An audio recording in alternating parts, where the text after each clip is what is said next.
Escucha Conectados, episodio 18, temporada 6, con Mario Suazo, candidato a diputado por el Partido Libre, moderado por la periodista Marilyn Méndez. Hola, bienvenidos a un nuevo episodio de su podcast Conectados aquí en Radio América. Esta semana siempre con mucha información y dándole espacio a esos políticos jóvenes de todos los partidos políticos para que nos cuenten de sus planes. Le damos la bienvenida al ingeniero Mario Suazo de Libertad y Refundación. Gracias, ¿Qué tal? Mucho ¿Cómo gusto. está? Gracias por la invitación para poder hablar de la realidad nacional de esta campaña política y mi candidatura como candidato. Bueno, el ingeniero Mario es candidato a diputado por Francisco Morazán con Libertad y Refundación y es de esos prospectos jóvenes en política que quieren llegar a ese Congreso Nacional, ¿verdad? Sí, así es. Yo creo que el país tiene grandes retos y parte de eso requiere garantizar estabilidad en la democracia, una institucionalidad fuerte, y creemos que tenemos la experiencia necesaria, aunque somos jóvenes, para ir a marcar diferencias en el Congreso Nacional. Sí. Vamos a hablar con Mario de política, pero también de la caficultura, porque es un ingeniero, es hijo del reconocido ingeniero Dagoberto Suazo, a quien los periodistas hemos entrevistado muchísimas veces también, ¿verdad? Sí, así es, pues desde mis abuelos, siempre mi familia ha estado en el sector cafetalero. Yo soy ya tercera generación de productores de café. En el movimiento cooperativista también creemos que parte del desarrollo es generar empresas asociativas que generen riqueza para la comunidad y para sus socios. Y bueno, entonces he tenido ese ejemplo desde pequeño en la casa, tanto por mi lado paterno como materno. Ah, qué bueno. ¿De qué zona son? Somos, bueno, de San Juancito. Nuestras fincas están en San Juancito. Y ¿Aquí en Francisco Morazán? Aquí en Francisco Morazán, ¿Hay del café Distrito ahí? Central, hay café de muy buena altura, de muy buena calidad. El café se produce en 16 departamentos, entonces es un cultivo que está en todos los sectores del país y genera mucho dinamismo económico. Qué bueno. ¿Qué tal la campaña? Vemos últimamente muchas denuncias de campaña sucia de los partidos mayoritarios, los tres partidos mayoritarios. ¿Cómo están manejando esto? Bueno, Libre tiene claro hacia dónde vamos, ¿verdad? Cuál es el proyecto político del partido, de generar un proceso de refundación nacional. Y ante esto, pues la oposición, tenemos una oposición muy virulenta, hay muchos ataques y muchas veces sin sustento, ¿verdad? Yo creo que debemos de apostarle a una campaña de propuestas, de ideas, y además que se discuta la realidad nacional sin mentiras, ¿verdad? Porque ese es el problema, que muchas veces la información se manipula a conveniencia de X o Y persona o partido político o proyecto, y hay que asumir la realidad como tenemos. Vivimos en un país con muchas necesidades, con grandes problemas estructurales que debemos de resolver, y estamos además en una coyuntura mundial también muy compleja, ¿verdad? Con guerras, crisis económicas. Entonces la base del desarrollo tiene que comenzar por casa, pero hablando con la verdad a los ciudadanos y ciudadanas. Sí. ¿Qué pasa con, por ejemplo, esos ataques? Le mencionaba a los partidos mayoritarios porque son los más notorios, pero cuando van a foros de televisión también ponen a personas, anda a defender y se arman escándalos ahí, ¿verdad? Sí, bueno, yo primero creo que lo que debemos defender son principios, ¿verdad? Y basado en eso, pues abordar la situación que enfrentamos, los problemas que tenemos en los diferentes sectores para plantear soluciones. Y lastimosamente la política se ha polarizado mucho, pero creo sobre todo por una oposición desgastada, sin muchas ideas, y lo que busca justamente la confrontación personal para sacar una victoria de esos tipos de debates. ¿Qué diferencias hay entre la oposición que ustedes hicieron en las elecciones anteriores y esta que están enfrentando? Bueno, venimos de enfrentar a una estructura criminal que se organizó para permitir el narcotráfico, como lo demostró el juicio en Nueva York de Juan Orlando Hernández y otros personajes de la política, y además que generó una estructura que saqueaba los recursos de forma sistemática, ¿verdad? Venimos de la aprobación de muchos fideicomisos que pues centralizaban los recursos a través de esos fideicomisos. Ahí no había procesos transparentes para muchas compras. En Estados Unidos ahorita está el juicio en desarrollo de la tasa de seguridad. Entonces estábamos gobernados por una cúpula criminal que además perseguía de forma violenta a la oposición. Desde que llegó Libre, creo que hay un espacio para que todo el mundo se manifieste en los medios de comunicación y no hay una persecución a través del ejército o la policía o los órganos de persecución o de seguridad, como sí lo había cuando éramos oposición en las calles. ¿Y ahora siente usted que tienen argumentos o no tienen argumentos esta oposición? Mire, la mayoría de políticos vinculados al Partido Nacional fueron parte de esta estructura criminal que tienen pendiente todavía enfrentar a la justicia hondureña. Y en el Partido Liberal un poco más de lo mismo, ¿verdad? Vemos un Partido Liberal y un Partido Nacional que se parecen mucho, que defienden a los mismos sectores que han saqueado históricamente los recursos del pueblo hondureño. Sí, bueno, pero volviendo a la de la oposición de ahora, ellos dicen que hay muchos casos de corrupción en su gobierno, también muchas denuncias de narcotráfico, de corrupción, como el caso de Cedesol. Bueno, yo lo que le puedo asegurar, porque fui parte en los primeros 3 años del gabinete en la subdirección de INJUPE, es que las palabras de la presidenta Xiomara Castro siempre fueron encaminadas a que teníamos que actuar de forma transparente, que éramos servidores públicos, que teníamos que hacer bien nuestra función, pero ningún partido está exento de que individuos cometan actos de corrupción. La diferencia es el comportamiento que ha tenido Libre. Cuando hay sobre todo 2 casos emblemáticos en los que el partido se ha pronunciado, el video en el que vimos a Carlos Zelaya reunido con narcotraficantes y el partido le pidió la renuncia inmediata de todos sus puestos en el partido y también de su puesto en el Congreso Nacional y condenó la acción de Carlos Zelaya. Y le pidió que se defendiera ante la justicia, ya sea la nacional o si hubiera algún llamado, que hasta ahorita no lo hay, de Estados Unidos que se defienda, ¿verdad? Tiene ese derecho como ciudadano.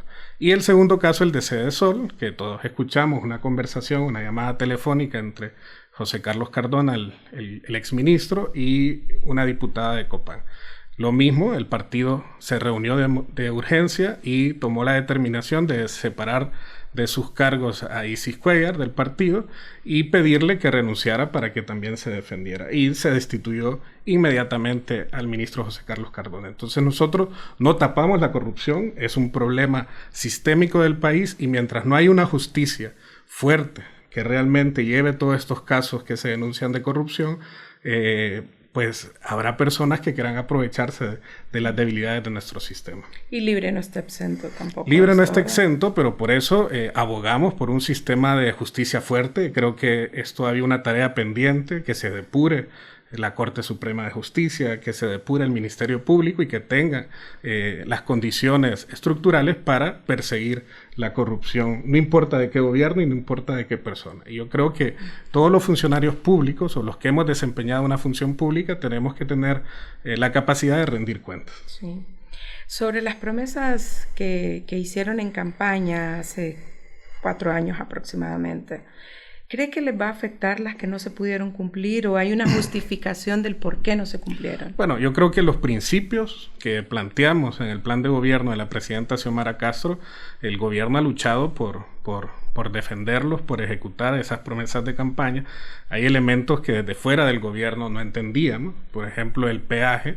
Hay un contrato entre la concesionaria y el Estado y pues terminar este tipo de contratos conlleva grandes repercusiones económicas para el país. Entonces no estamos en las condiciones de seguir pagando, aunque entendemos, ¿verdad?, que este tipo de contratos, que el de los peajes no fue el único, en alianzas público-privadas fueron bastante opacos, ¿verdad?, con el interés de favorecer a algunos. Incluso en algún momento hubo unas declaraciones de Marvin Ponce, que fue asesor presidencial de Juan Orlando Hernández, que decía que Juan Orlando Hernández tiene acciones en el peaje, en Puerto Cortés y diferentes empresas y contratos que suscribió el gobierno o la dictadura en aquel entonces con concesionarias privadas. Sí.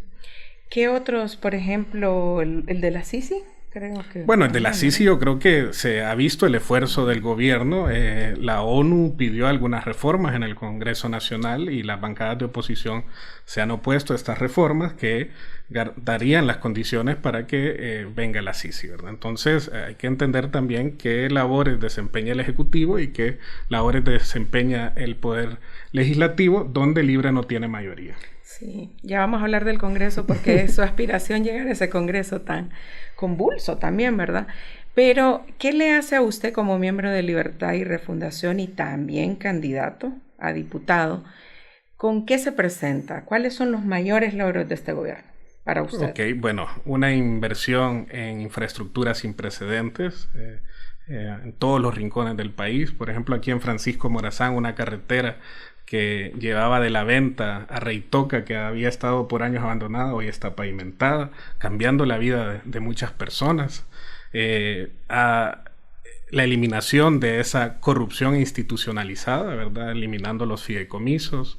Después la inversión en educación para reparar más de 5.000 escuelas a nivel nacional, que no significa una reforma todavía educativa, que también es necesaria, ¿verdad? Lo mismo en salud, 8 hospitales que están en proceso de construcción. La gente muchas veces critica, bueno, ¿por qué no están listos? Bueno, son procesos complejos, ¿verdad?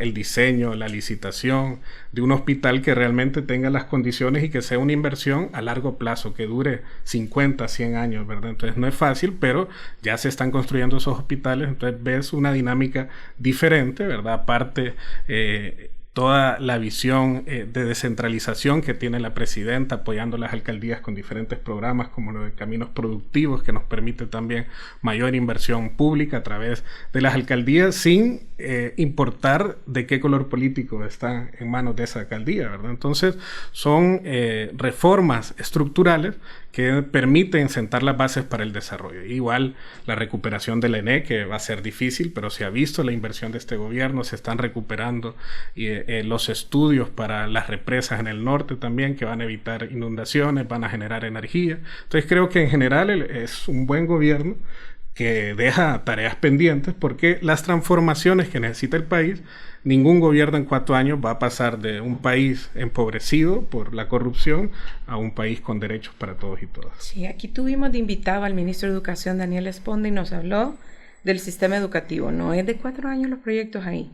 No, es complejo, ¿verdad? Porque hay que cambiar toda una dinámica, comenzar por la formación docente, que debe cambiar, la supervisión también de docente, supervisar si realmente el maestro está transmitiendo los contenidos necesarios para formar a las y los jóvenes, ¿verdad? Entonces es un proceso complejo, ¿verdad? Complejo, que tardará varios años y de repente varios gobiernos para que logremos tener una educación pública y de calidad. Yo siempre he dicho que la peor escuela pública debería de ser igual a la mejor escuela privada. Sí, definitivamente. Hay proyectos que sí les han dado continuidad y el gobierno que venga tiene que seguir con esa continuidad también. Bueno, deberíamos, ¿verdad? Uno de los elementos que permite que un país se desarrolle es una institucionalidad fuerte. Entonces, los gobiernos que vengan deberían de analizar en su proceso de transición qué avances y qué debilidades hay en cada institución para darle seguimiento. Y eso es uno de los problemas que tenemos como país, ¿verdad? Que no hay un seguimiento. Yo creo que también es necesario una reforma a la ley de servicio civil. Por ejemplo, en otros países, gran porcentaje de los empleados públicos llegan a su puesto por un concurso.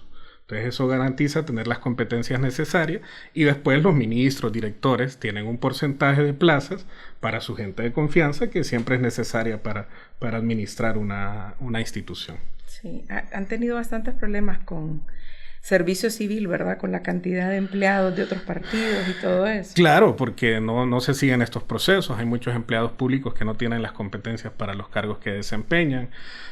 Son procesos también de que en la institución deben de darle las competencias necesarias y la formación necesaria para que los empleados tengan una visión para el desarrollo de esas instituciones. Entonces, no es fácil ordenar la casa en un solo periodo. Difícil, ¿verdad? Hablemos de las protestas, Mario. Mario, porque usted protestó mucho, ¿verdad? Seguro. Me imagino, Sí. desde el golpe. Desde el golpe de Estado. Yo cuando se dio el golpe, yo estaba en mi último año de universidad, yo estudié en el Zamorano. Entonces, justo en el golpe, lo que hace la decisión que toma Zamorano es que los estudiantes no podíamos salir. Estábamos encerrados, ¿verdad? Entonces yo creo que la primera vez que salí en unas vacaciones fue como en septiembre, y ahí me sumo a las primeras protestas, ¿verdad? Mi familia toda estaba en las calles protestando contra el golpe de Estado, y a partir de que me gradué en diciembre me sumo a la resistencia, en aquel momento el Frente Nacional de Juventudes en Resistencia, del cual soy fundador, y he pasado por todos los procesos del partido en diferentes espacios. Sí. ¿Qué opina entonces sobre las protestas ahora de grupos, de partidos, iglesias, gente que está ejerciendo el mismo derecho que ustedes La protesta es un derecho y debe respetarse, ¿verdad? Siempre y cuando no se vulnere el derecho de otras personas, ¿verdad? Entonces, creo que el contexto era muy diferente, porque en nuestra época había persecución. Yo le pongo un ejemplo. Una vez, bajo el liderazgo de Xiomara, hicimos una protesta en los peajes, salida al norte. Solo nos tomamos un carril, permitimos el paso de los vehículos, se permitió el tránsito, ¿verdad?, de los carros, y aún así hubo una represión fuerte, ¿verdad? Con bombas lacrimógenas nos persiguieron. Ese día incluso a mí me capturaron. Quisieron la misma policía sembrar evidencias en mi vehículo de un galón de combustible, aduciendo de que yo había quemado otro vehículo, ¿verdad? Entonces ese tipo de falsos positivos de persecución se dio, lo vivimos, y yo creo que la presidenta ha demostrado de que las instrucciones a la policía es no reprimir inmediatamente, sino que dialogar y permitir el derecho a la protesta. Las iglesias se movilizaron el fin de semana, hace 2 semanas. No hubo ningún altercado, ninguna confrontación entre la policía y las protestas. Entonces ese derecho debemos de respetarlo, defenderlo, pero garantizando también el derecho de los demás ciudadanos. Sí. Bueno, en honor a la verdad, fue muy pacífica también de ambos lados, ¿verdad? Pero hay sectores que sí hay protestas violentas, como en Quimistán, por ejemplo, con el proyecto de las represas. ¿Qué es lo que pasa? Claro, hay proyectos y hay diferentes intereses. La socialización de este tipo de proyectos es importante. En el caso de la represa se han hecho estudios que por donde las comunidades que se van a afectar son necesarias, y obviamente que lleguen un día a tu casa en la que has vivido muchos años o muchas décadas o muchas generaciones y te digan que tenés que moverte a otro lado, es un impacto, ¿verdad? Entonces debe primar el diálogo, y estas poblaciones tienen que entender que se debe priorizar el beneficio colectivo al de una comunidad, y el gobierno tiene que darle las garantías a esas comunidades para su traslado a otro lugar donde puedan seguir viviendo con dignidad. Sí. Bueno, y eso pasa en el mundo, ¿verdad? No solo en Honduras, cuando hay un proyecto hidroeléctrico, ¿verdad? Sí, claro. O sea, al final el gobierno tiene que administrar los recursos de los hondureños y tomar a veces decisiones complicadas y valorar qué pesa más, si el beneficio de unos pocos o el de las grandes mayorías. Sí. Bueno, y seguimos hablando de protestas porque el sábado ¿por qué San Pedro Sula? ¿Por qué la asamblea en San Pedro? Cuéntanos. Bueno, fue una decisión de nuestra candidata, Rixi, ¿verdad? Creemos que es muy importante esos acercamientos con la población de Cortés. Los 2 centros electorales más importantes del país son el departamento de Cortés y el departamento de Francisco Morazán. Solo en ambas ciudades, ¿verdad? En Tegucigalpa más de casi 1.500.000 votantes, en San Pedro Sula algo parecido, sí. Entonces, políticamente deciden mucho las elecciones, y el partido pues ha tomado la decisión de movilizarse a San Pedro y demostrar la fuerza organizada que tiene a nivel nacional. Pero en estas 2 ciudades no son mayoría libre. Bueno, aquí Jorge Aldana es el alcalde, y estamos seguros, y todas las encuestas dicen que Jorge Aldana se reelegirá con total seguridad. Yo creo que aquí incluso podemos aspirar fácilmente a tener 7, 8 regidores por la fuerza de Jorge Aldana, y el desgaste de los partidos de oposición, Partido Liberal y Partido Nacional.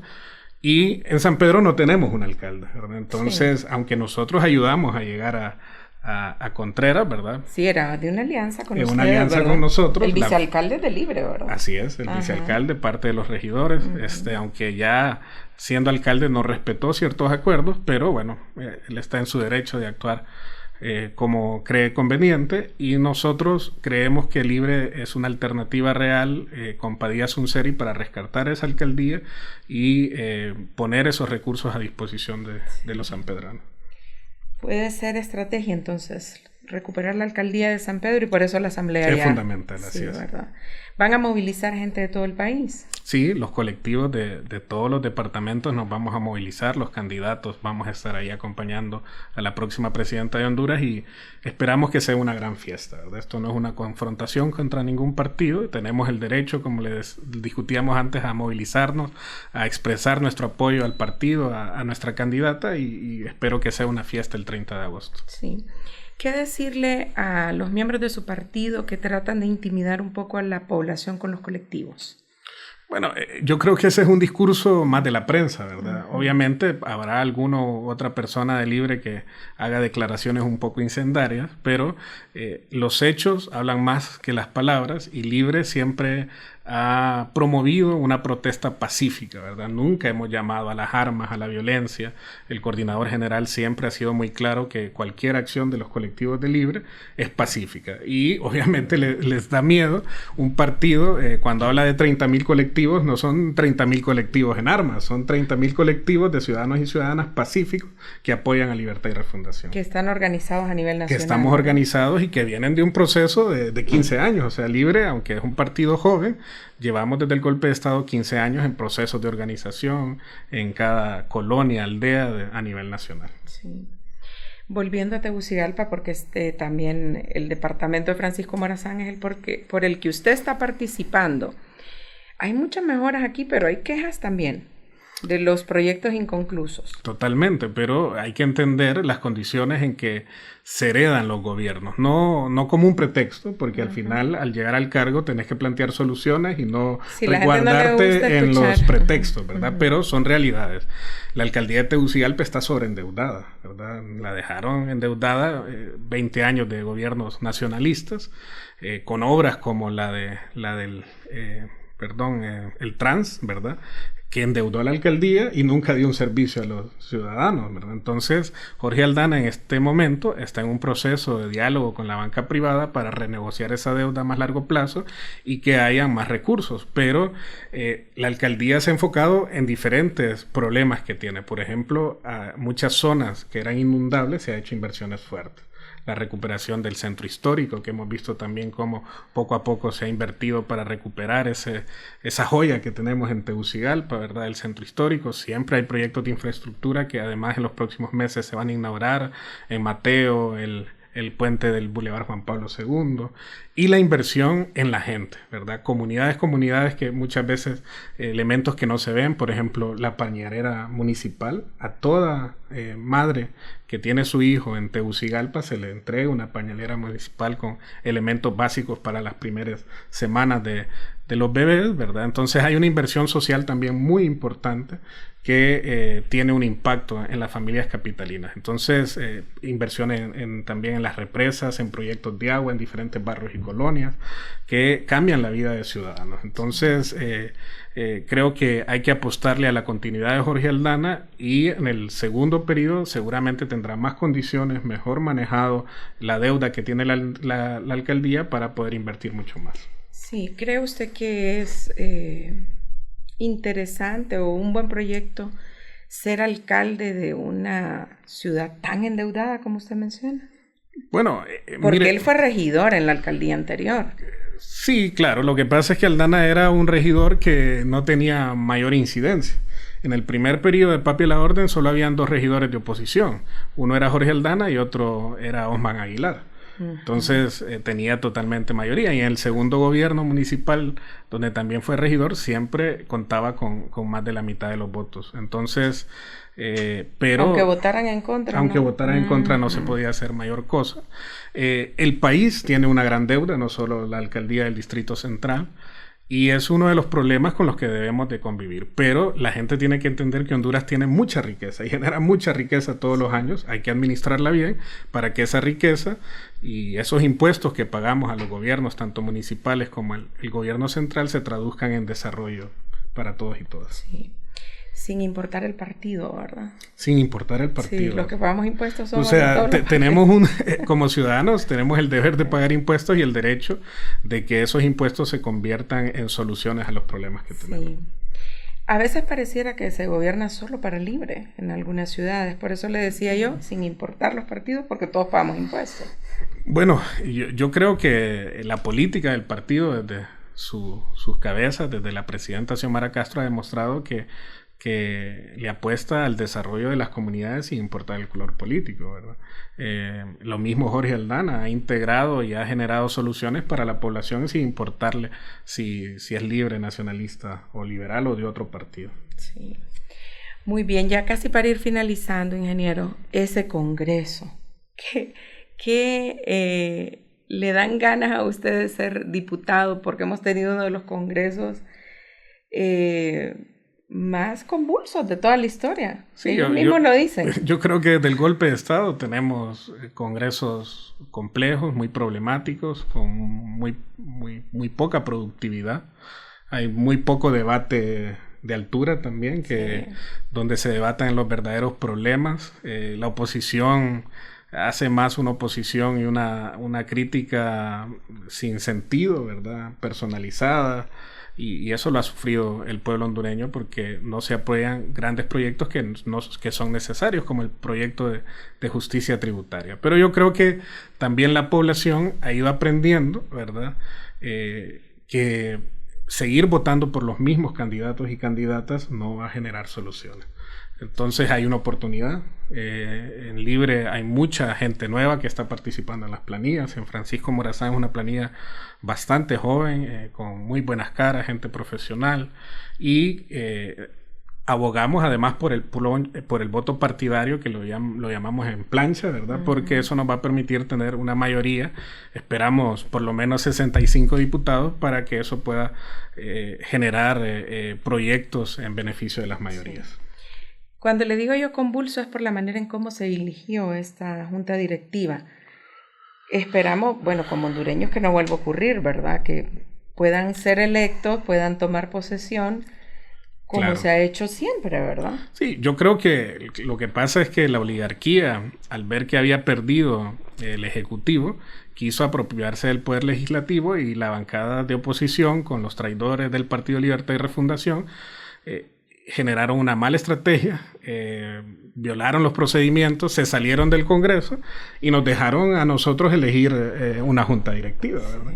Entonces, bueno, la oposición tendrá que analizar cuál es su comportamiento, ¿verdad? Porque ese boicot que quisieron orquestar al final no les funcionó, pero sí, a partir de ahí ha seguido muchos boicotes y no se pueden discutir con seriedad políticas públicas para el beneficio de las mayorías. La semana pasada lo pudimos ver, se estaba discutiendo un convenio internacional que iba a generar un protocolo para la defensa de los niños en organismos internacionales y niños de Honduras, y el discurso de odio, o el discurso del Partido Nacional, es que ese protocolo habilitaba la inscripción o el cambio de sexo de los niños y niñas, lo cual es totalmente falso. Entonces es donde le digo que al final la discusión se va a otro plano, se olvidan de la verdad, sí, se pierde de la verdad y solamente quieren manipular a la opinión pública a través de mentiras. Entonces ese debate es totalmente inerte, ¿verdad? Y yo creo que debemos de reconocer, si un partido impulsa un proyecto que beneficia al pueblo en general, que es un proyecto que se puede aprobar, discutir, sin importar que venga del Partido Nacional Liberal o de un partido minoritario. Además se ha visto que se han puesto de acuerdo en muchos proyectos también, muchas elecciones. Muchas veces el discurso de la oposición es del diente al labio. Detrás hay acuerdos políticos y ellos, solo para seguir manteniendo a su militancia o un discurso de oposición, salen a los medios con otra cosa cuando hay acuerdos. Sí. Y los acuerdos, no debemos de ver mal los acuerdos políticos. O sea, ese es el camino. El camino para tomar decisiones es el diálogo y llegar a un acuerdo y tener los votos. En el Congreso se ocupan 65 votos para aprobar un decreto que requiere mayoría simple y 86 para tener los 3/4 partes. con muchas ganas de llegar al Congreso. Con muchas ganas, sobre todo, aunque tengo 36 años, ya tengo más de 16 años de experiencia profesional en el sector agrícola, cafetalero, cooperativista. Me he formado y me he preparado por estos 16 años para marcar diferencias, para representar los intereses además de sectores. Soy cafetalero, cooperativista, joven, y vamos a representar los intereses de esos sectores y de la población de Francisco Morazán y no los intereses particulares. Sí. Además tiene un buen ejemplo que seguir, ¿verdad? Además, sí, obviamente tengo esa bendición. Gracias a Dios, pues fui formado en una familia luchadora, trabajadora y que ha contribuido o ha trabajado para generar bienestar en su comunidad y en el país. Sí, muy reconocido su papá en todo, en el ambiente de caficultura, cooperativas y ahora también en Libre, ¿verdad? Así es, sí. Sí. Parte de la coordinación nacional del partido. Mario, ¿cómo van a hacer? Ya mi última pregunta, ¿cómo van a hacer para vacunarse con esos traidores? Porque Libre es de los partidos que más traiciones ha recibido.